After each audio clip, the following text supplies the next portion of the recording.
each of my shoes and my bouquet, and my gown and my slippers now. Good, thanks. To drink, juice night. What a juice? I'm gonna pass out. Like this dress is like super tight. I know that.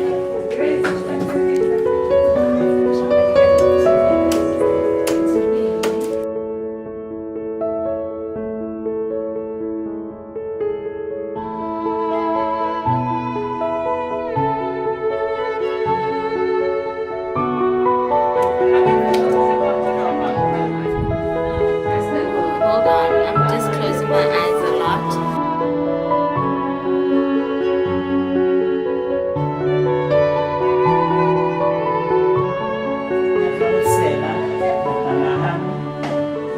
Lwakho oluhle luyisibusiso kuJehova.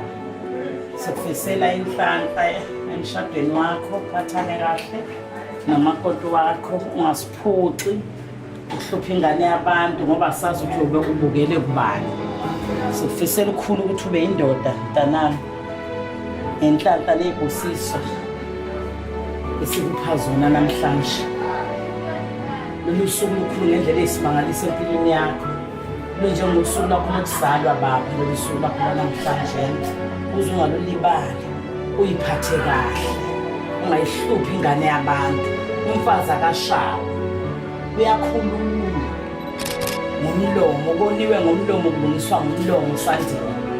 Akathinti umuntu wesifazane ngesandla baba, uyondliwa futhi umuntu wesifazane angalali.